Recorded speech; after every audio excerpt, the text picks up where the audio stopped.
Hello, my dears, Dmitri with you. I present to you a new heartfelt story. Dennis told me in the morning that his mother had come down with a high temperature, and he urgently went to take her antibiotics from a 24-hour drugstore. I decided to support my mother-in-law during her illness, quickly kneaded some dough, baked some fragrant apple pies and got ready to go to Nina Sergeyevna, without even calling first. But when I quietly entered her apartment with a bag of homemade baked goods, I almost dropped everything from my hands from what I saw. The idea to visit my sick mother-in-law came to me immediately after Dennis closed the door. He looked worried, hastily pulled on his jacket and muttered something about being fried 40 degrees and a cough that had not gone away for 3 days. His voice sounded like that special anxiety that appears in adult children when their parents are sick. Our relationship with Nina Sergeyevna was not easy. The first year after the wedding, she behaved with me pointedly, politely, but coldly, as if I were a temporary guest in the life of her only son. Gradually, the ice began to melt. She began to ask my opinion about family plans, sharing memories of Dennis's childhood. She even praised my swearing a couple of times. Now I had a chance to finally melt the remnants of her mistrust. Illness makes people defenseless, and care at such moments is remembered especially vividly. I imagined how I would come in with pies and flowers, how Nina Sergeyevna would be surprised and touched, how we would finally have a real talk, without forced smiles and routine phrases. The dough under my hands turned into an elastic lump, and a plan was already forming in my head. I cut the apples into thin slices, added cinnamon and a little lemon zest. This way the pies turned out especially aromatic. While they were baking, I quickly got ready, grabbed a thermos of herbal tea and went to the flower shop. Chrysanthemums seemed appropriate to me, not too formal, but not banal, like roses. Yellow, sunny, they were supposed to cheer up the sick woman. At the drugstore, I bought a vitamin complex and cough drops, mentally rehearsing words of comfort. On the way to Nina Sergeyevna, I thought about how important it was not to miss this moment. My mother-in-law's illness could become a turning point in our relationship. If I showed sincere concern, I would prove that I was ready to be not just her son's wife, but also a family member, ready to help in difficult times. Dennis had given me the key to her apartment 6 months ago in case of emergency. It seemed that this was exactly the situation that had come. I carefully turned the lock, trying not to make noise. If Nina Sergeyevna was sleeping, there was no point in waking her. It would be better to quietly leave the pies in the kitchen, put the flowers in water and leaving a note. The hallway smelled of medicine and something else, a heavy, cloying smell that I could not identify. The apartment seemed too quiet, even the TV was not working. Although usually Nina Sergeyevna liked to turn on the news from morning until evening, I took off my shoes, took the bag with pies and the bouquet, heading for the bedroom. The bedroom door was slightly open, and I looked inside, ready to quietly retreat if my mother-in-law was sleeping. What I saw made me freeze on the threshold. Nina Sergeyevna was lying motionless, but her breathing was so heavy and intermittent that it was immediately clear that this was an unusual cold. The woman looked completely different than a month ago, when we last saw each other. Her face was drawn, her skin had acquired an unhealthy grayish-yellow tint, and there were deep shadows under her eyes. She was breathing with difficulty. Each breath was given to her with visible effort, and her lips were strangely bluish. I came closer, and then my attention was drawn to the bedside table. On it stood a whole scattering of medicines. Not the simple fat-reducing and antibiotics that are taken for the flu. Among the vials and blisters, I made out names that seemed familiar to me from medical programs. Morphine, painkillers, antiemetics, some kind of IVs. My heart began to beat faster. These were serious drugs. They are not prescribed for a common cold. I carefully took one of the vials, read the name of the active ingredient, a strong painkiller used for oncological diseases. My hands began to tremble. Nina Sergeyevna quietly woke up in her sleep, turned her head, and I saw how her face had changed. She had lost so much weight that her cheekbones protruded sharply, and her temples had sunken. This was not a cold, not the flu, and not bronchitis. It was something much more serious, something that Dennis clearly didn't know about.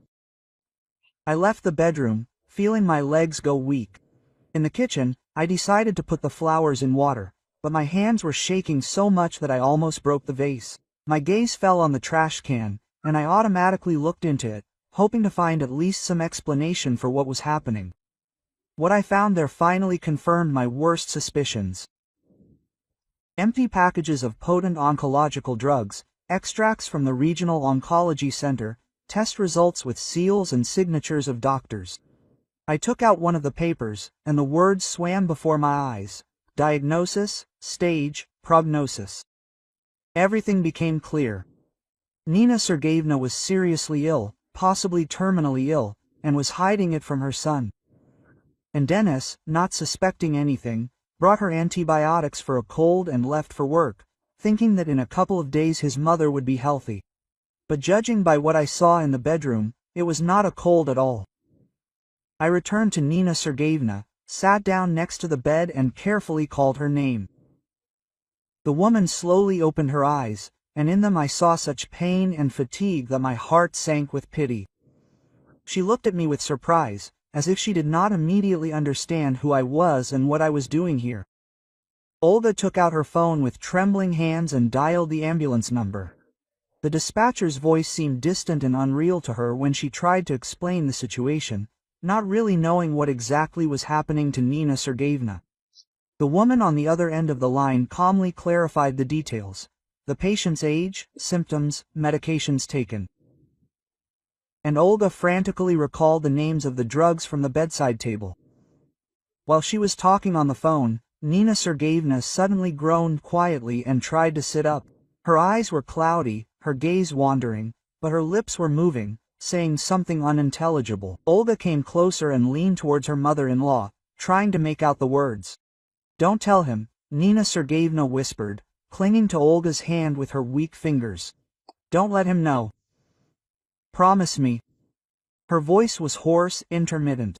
Each word was difficult. Olga did not understand what exactly her mother-in-law was asking for, but there was such a plea in these words that she instinctively nodded. Nina Sergeyevna lost consciousness again, and Olga rushed around the apartment waiting for the doctors. She removed the medical certificates that she had found in the trash from a visible place and hid them in the kitchen cabinet. Something told her that it would be better not to show these documents to anyone for now.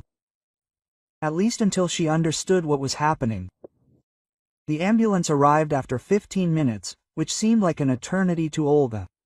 Two doctors, an elderly man with a gray beard and a young woman with tired eyes, quickly walked into the bedroom. They worked in silence, professionally measuring blood pressure, listening to the heart, checking the reaction of the pupils to light. Olga stood in the doorway, watching their actions and trying to understand from their facial expressions how serious everything was. The doctors exchanged glances, and in those glances she read bad news. The young woman was writing something in a medical card, and the elderly doctor was carefully studying the medications on the nightstand. "Are you a relative?" he asked, turning to Olga. There was no condemnation in his voice, only professional concentration. "Daughter-in-law," she answered, feeling her mouth go dry. "My husband is at work. I was the first to arrive."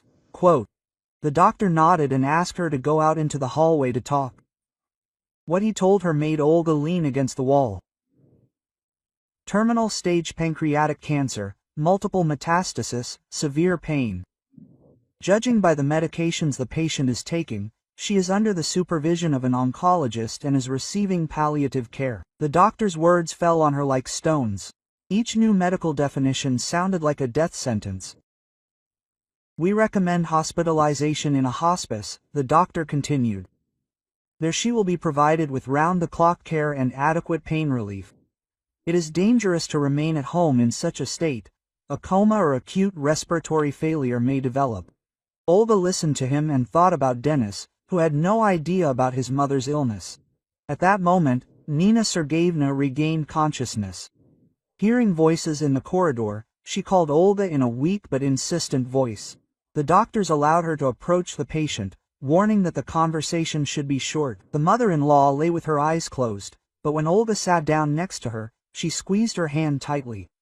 Quote, "I don't want to go to the hospital," Nina Sergeyevna whispered. "I want to die at home, in my own bed.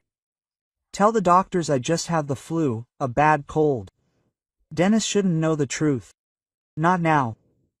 He's just started living happily with you. Why ruin everything for him?" Her voice was filled with not only pain, but also maternal concern for her son. Olga tried to object, convincing her mother-in-law that Dennis had the right to know about her condition. But Nina Sergeyevna was adamant. She said that she had been hiding the diagnosis for 6 months, that she didn't want to turn her son's last days with his mother into continuous torment. It was better for him to think that she was simply sick than to look at her with horror and pity every day. The doctors were waiting for a decision. Young Dr. Shaw explained to Olga that formally they could not force a patient to be hospitalized against her will if she was conscious and understood the consequences of her choice. But the responsibility for what was happening would fall on the relatives, and they needed to clearly understand what they were dealing with. Olga felt cornered. On the one hand, she understood Nina Sergeyevna's logic. Why cause Dennis should suffer more if the outcome was already predetermined? On the other hand, hiding his mother's fatal illness from her husband seemed like a monstrous lie, but his mother-in-law's gaze was so pleading that it was impossible to resist. At that moment, the key turned in the lock and Dennis entered the apartment. He saw an ambulance in the yard and went upstairs, sensing something was wrong. Now he stood in the hallway, looking at the doctors, at Olga with tear-stained eyes, at the stretcher that the doctors had already prepared for transportation. "What happened?" he asked, and his voice trembled. His mother was lying on the bed, pale and motionless, but she was breathing, and this calmed him down a little. Olga met Nina Sergeyevna's gaze, who nodded slightly, reminding him of the promise she had made. "Your mother has a bad cold with complications," Olga said, feeling every word burn her throat. "High temperature that won't go down, bronchitis is starting. Doctors say strict bed rest and observation are needed." Quote, Dennis frowned, looking at the serious faces of the doctors, but believed his wife. The elderly doctor apparently understood the situation and did not destroy Olga's lie. He only told Dennis that his mother's condition was really serious, requiring constant care and strong medication. If the temperature did not start to go down or new symptoms appeared, an ambulance should be called immediately. The doctors left, leaving detailed recommendations and their phone numbers. Dennis fussed around his mother, covered her with a warm blanket, put water and medicine next to the bed. Nina Sergeyevna lay with her eyes closed, but Olga saw that she was not sleeping, but simply saving her strength. "Thank you for coming," Dennis said to his wife, hugging her in the kitchen. "It's good that you found her. I imagine what would have happened if she had been alone for a few more hours." Olga pressed herself against his shoulder, feeling the weight of the deception that had just fallen on her. She understood that she had made a decision that would change everything. Now she would have to lie to her husband every day, hide the truth about his mother's condition, play the role of a caring daughter-in-law who takes care of her mother-in-law who is sick with a cold. And Nina Sergeyevna would die, and only the two of them would know about it. Like this video so that YouTube understands that you are interested in video stories like this one and recommends more quality stories.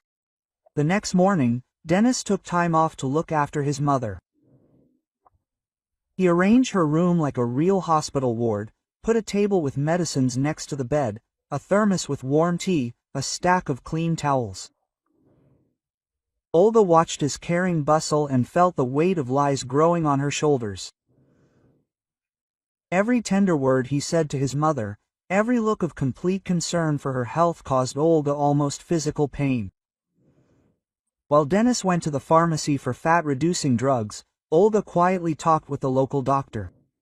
She explained the situation without going into details about oncology, but made it clear that the patient needed strong painkillers. The doctor, an elderly woman with attentive eyes, apparently understood more than Olga said out loud and agreed to write the necessary prescriptions without unnecessary questions. Coordinating treatment secretly from her husband turned out to be more difficult than Olga had assumed. She had to come up with an explanation for every pill, every injection that Nina Sergeyevna gave herself when her son was away. She passed off morphine painkillers as strong anti-inflammatory IVs, as vitamin complexes to maintain strength. Dennis believed, because he wanted to believe, that his mother's condition was not critical. A week later, Olga realized that she could no longer leave Nina Sergeyevna alone for the whole day. The woman's condition was worsening. She barely ate. She slept most of the time under the influence of painkillers. And when she woke up, she was tormented by bouts of nausea and weakness. Olga began to come every morning after Dennis left for work and stayed until he returned.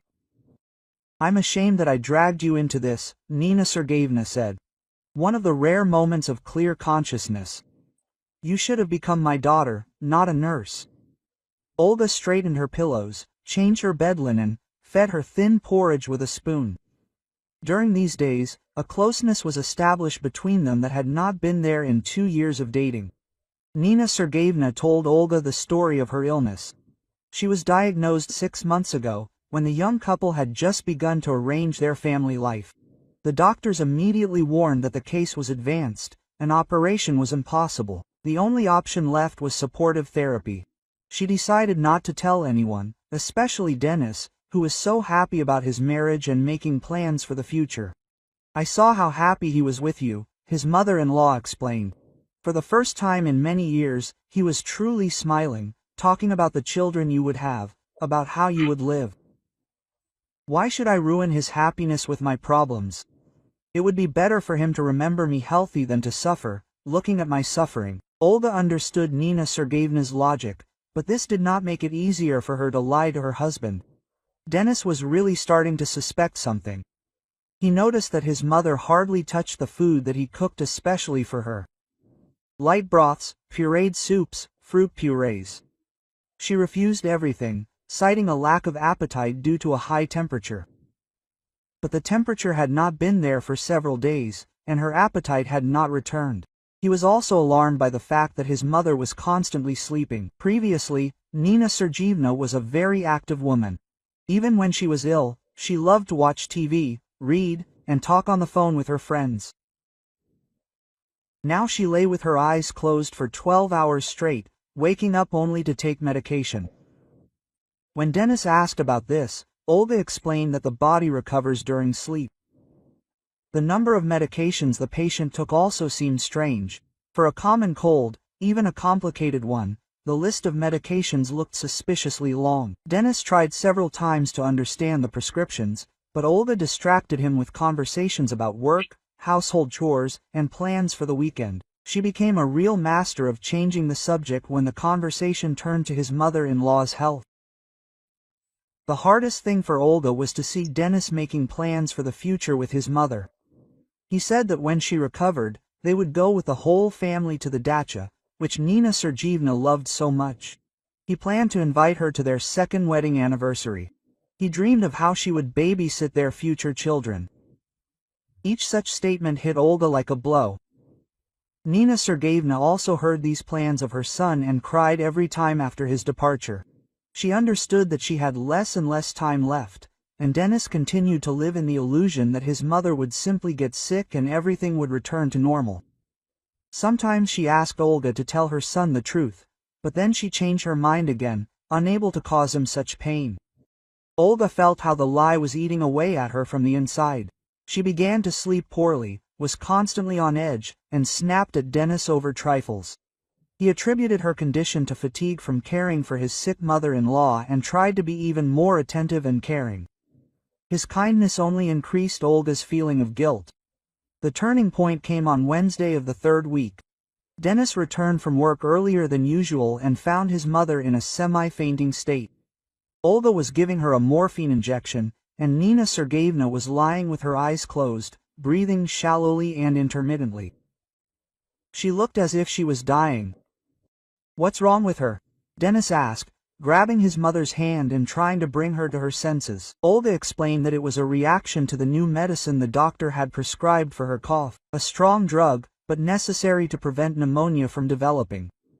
Dennis believed her, but Olga saw the first sparks of doubt in his eyes. The next day, when Olga came to see her mother-in-law, She greeted her with the words that she could no longer continue this performance. The pain was becoming unbearable even with the morphine. Her strength was waning with each passing day, and the need to pretend to be a recovering patient required energy that she no longer had. Maybe it was time to tell Dennis the truth. Olga tried to persuade her to be patient a little longer, promised to find a stronger painkiller, to arrange better care. But deep down she understood that the denouement was approaching, and it was becoming increasingly difficult to hide the truth. Dennis was not a fool. Sooner or later he would understand what was happening, and then his anger would fall upon her with all its force.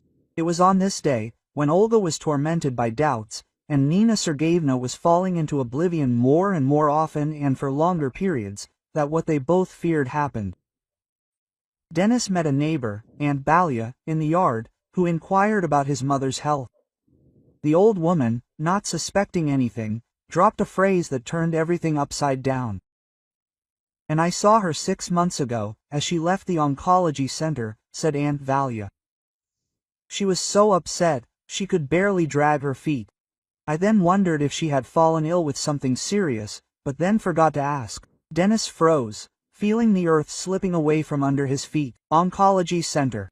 6 months ago, everything suddenly fell into place. Dennis burst into his mother's apartment like a hurricane, without taking off his shoes, without greeting Olga, who was just changing Nina Sergeyevna's bed linen. In his hands was a stack of medical documents that he found in his mother's chest of drawers, rummaging through everything in search of the truth. His face was white with rage, and his eyes burned with such fire that Olga involuntarily retreated to the wall. She immediately understood. "It's all over, the deception is exposed." "Explain this to me," he said, throwing certificates from the oncology center on the bed. Stage 4 cancer. Metastasis to the liver and lungs, palliative care. Date of diagnosis: 6 months ago. 6 months. Olga. And I, like the last fool, brought her chicken broth and believed that she had the flu. His voice trembled with rage and pain. Every word was saturated with a feeling of betrayal. Olga stood silently, not knowing what to say. All the prepared explanations and excuses suddenly seemed pathetic and inappropriate. Nina Sergeyevna lay with her eyes closed, but Olga saw that she was not sleeping. Clenched fists and tense facial muscles betrayed that the woman heard every word of her son. The silence dragged on, becoming unbearable. "Dennis, she asked me not to tell," Olga finally said. "She didn't want you to suffer. She wanted to die peacefully, at home, without turning your life into a nightmare. I promised her." The word sounded weak even to her. She understood that no explanation could justify such a grandiose lie. "I promised her," Dennis exploded. "What about the promises you made me at the Zach's? To love, to respect, to be honest. Or were they all just beautiful words? You deprived me of the right to know that my mother was dying. Deprived me of the right to spend my last months with her, to consciously tell her everything I wanted to say goodbye like a human being." Olga tried to explain that she had the best intentions, that she wanted to protect him from pain. But Dennis didn't listen. He paced the room, clutched his head, and then pounced on his wife with accusations again. How could she look him in the eye every day and lie? How could she pretend that everything was fine when his mother was slowly dying before his eyes? "You've turned me into a laughing stock," he screamed. "I told my colleagues how my mother was getting better, made plans for the summer, thought about the grandchildren she would babysit, and she already knew that she wouldn't live to see the spring.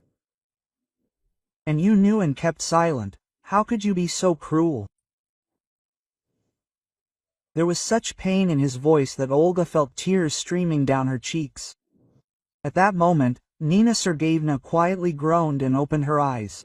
Hearing her son's voice, she tried to sit up, but she didn't have the strength. "Dennis, stop," she whispered. "Don't yell at her. It's my fault." "No, Olga, quote. I made her be silent, begged her not to tell you the truth. She wanted to tell, but I forbade her." Her voice was weak, but it contained maternal authority, which Dennis could not disobey. "Mom, why? he asked, approaching the bed and kneeling next to his mother. "Why didn't you trust me? I'm an adult. I could have helped. I could have." Quote. He couldn't finish the sentence, because he understood, it was too late to help. The diagnosis in the certificates left no hope. It was written there in black and white that there was very little time left. Nina Sergeyevna stretched out a trembling hand to her son's face and stroked his cheek. "I didn't want to ruin your life, my son. You had just begun to truly live. You got married, were happy, made plans. Why should I darken your happiness with my problems? It would be better for you to remember me healthy and cheerful than to suffer, looking at my suffering." Quote. Tears streamed down her exhausted face, but Dennis was too furious to understand his mother's logic.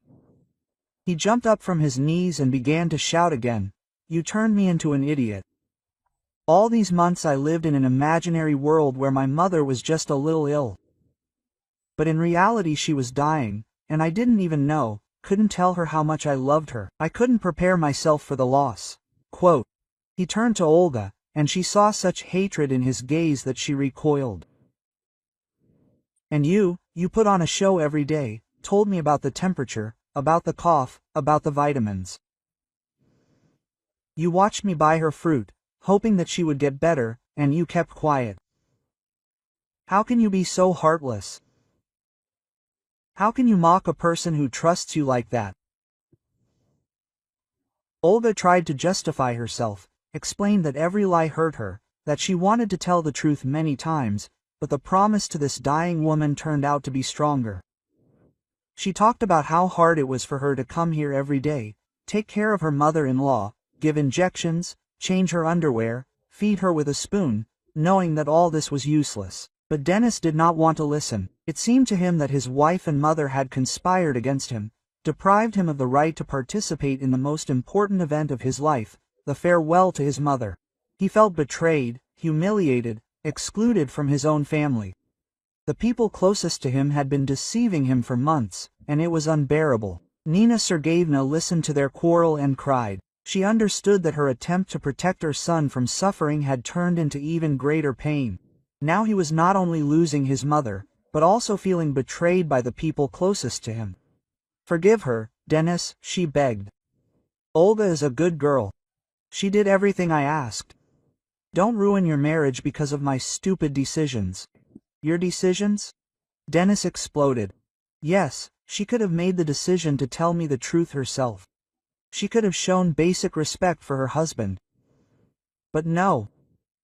She chose to play the noble daughter-in-law who carries out the last will of her dying mother-in-law. Am I not a human being? I have no right to know what is happening in my own family." The screaming and emotional tension were too much for Nina Sergeyevna. She suddenly turned even paler than usual, clutched her chest and began to breathe heavily. Her eyes rolled back and she lost consciousness. Dennis rushed to his mother in a panic, shook her by the shoulders, called her by name, but she did not answer.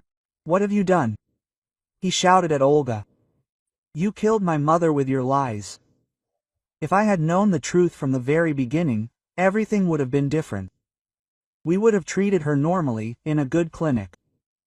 They poisoned her with some underground drugs. Maybe she could still have been saved." Quote. His voice broke. He sobbed and accused his wife of all mortal sins. Olga called an ambulance, but she understood that time was lost. Nina Sergeyevna's condition was critical. The stress from the family quarrel could have been the last straw. She stood in the corner of the room, listening to her husband's accusations, and felt how everything she tried to save was collapsing. Her attempt to protect the family from pain turned into a disaster.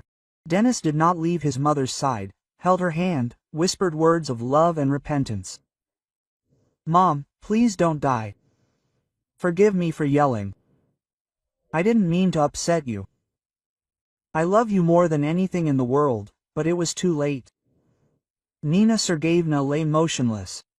Her breathing was becoming shallower and more rare. When the ambulance arrived, the doctors immediately realized the seriousness of the situation.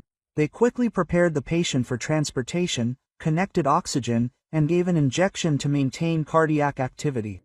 Dennis demanded to go with his mother to the hospital, and did not even want to see Olga. She was left alone in the empty apartment among scattered medical certificates and half-eaten apple pies, which she never managed to offer to her mother-in-law. If you like this story, subscribe to the channel so you don't miss new videos.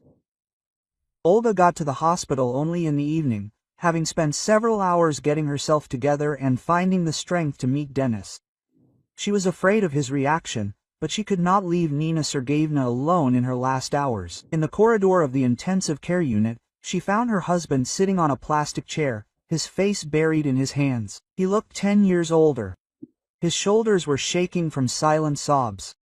The doctor had just left them.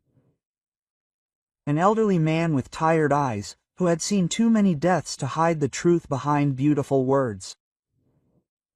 He told Denis what Olga had known for several weeks. There was very little time left, maybe a few days, a week at most. Nina Sergeyevna's body was exhausted by the disease and could no longer resist. The stress of the family quarrel only accelerated the inevitable. Denis raised his head when he heard Olga's footsteps. In his eyes, she saw not anger, but boundless pain and confusion. "Mom wants to see you," he said quietly. "She asked me to tell you that she is not angry. And she also said that she is proud of you, that you were a real daughter to her." His voice wavered on the last words, and Olga realized that his anger was beginning to give way to understanding. In the ward, Nina Sergeyevna lay on a drip, connected to a monitor that showed weak but still stable readings. She was conscious, but spoke with difficulty, saving every word. Seeing Olga, she smiled weakly and extended her hand. "Forgive me, dear," she whispered. "I dragged you into this story, forced you to deceive your husband. It was wrong." Olga sat down next to the bed and took her mother-in-law's cold hand in hers. "Don't apologize," she said. "I understood why you did it. Any mother would want to protect her son from pain. I just didn't know what to do." Quote, Nina Sergeyevna squeezed her fingers with unexpected force. Her eyes filled with tears of gratitude. Denis stood by the window, looking out into the darkness beyond the glass. He tried to comprehend everything that had happened, to understand the motives of his mother and wife. It gradually dawned on him that both women had acted out of love for him, each trying in their own way to ease his suffering. His mother wanted to die unnoticed, without darkening his happiness, and Olga was fulfilling her last will, sacrificing her own peace. "I was afraid of becoming a burden," Nina Sergeyevna admitted to her son when he approached the bed. "I was afraid that you would suffer, looking at my suffering. I wanted you to remember me healthy and strong, and not exhausted by illness. Maybe it was stupid, but I thought only of your good." Quote. Denis took her other hand, and now his mother held the hands of her dearest people. The doctors allowed them to stay for the night, realizing that the separation could be final.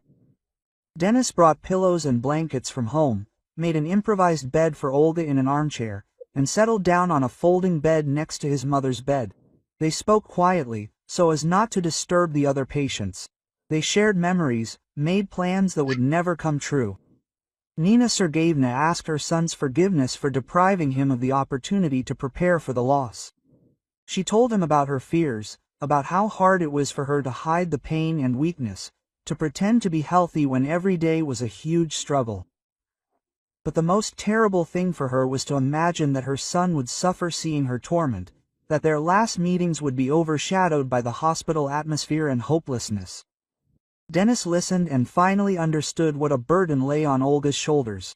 She came to the dying woman every day, looked after her, lied to her husband, and suffered from the need to hide the truth. And all this in order to fulfill the last request of the mother-in-law, who wanted to protect her son from unnecessary suffering. This required great courage and self-sacrifice. "Forgive me, Olya," he told his wife when his mother had fallen asleep under the influence of painkillers. "I was wrong to yell at you. You found yourself in an impossible situation, and I didn't even try to understand your motives. Just finding out that Mom was dying was such a pain that I wanted to blame it on someone else, and you were there." Olga hugged him, and they cried together, finally united in grief. Nina Sergeyevna woke up several times during the night and each time saw her son and daughter-in-law next to her. This calmed her down, gave her the feeling that she was leaving not alone, but surrounded by love. She told them how happy she was that they had found each other, how she hoped that they would have children, that they would live a long and happy life. Towards morning, Nina Sergeyevna's condition worsened. Her breathing became intermittent, her pulse weakened. She regained consciousness with difficulty. The doctor warned that this could be her last day and advised her to tell her everything they wanted to say.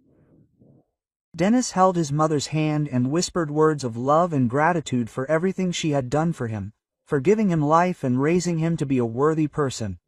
Quote, "I want you to name your first daughter after me," Nina Sergeyevna whispered, looking from her son to her daughter-in-law, "and for you to tell her about me, not about the illness, but about what I was like when I was healthy, about how I loved you both." Olga promised that it would be so, that the memory of her grandmother would remain in their family forever. Nina Sergeyevna asked them to take care of each other, not to quarrel over trifles, to remember that life is short and you need to appreciate every day spent together. She talked about how death is not the end, but a transition to another state, that love is stronger than death and binds people forever. Her voice was getting weaker, but the words reached the heart. When the first rays of the sun penetrated into the ward through the hospital windows, Nina Sergeyevna opened her eyes for the last time. She looked at her son and daughter-in-law, who were holding her hands, and smiled at them with a weak but sincere smile. Quote, "Thank you for everything," she whispered. I was happy and slowly closed my eyes, and her breathing became very quiet and rare. Denis and Olga sat next to her until the very end, not letting go of her hands. They felt how life gradually left their loved one, how the pulse weakened, how the breathing became more and more rare. When the monitor showed a straight line, they did not immediately believe that it was all over. Nina Sergeyevna looked calm, peaceful. There were no traces of pain or fear on her face. The doctor who came to confirm death said that she left easily, without suffering. Surrounded by the dearest people. This is great happiness for a dying person.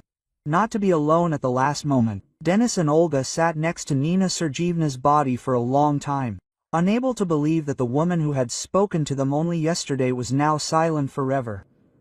When they finally left the hospital, the sun was already high in the sky. An ordinary day was beginning for thousands of people who did not know about their loss.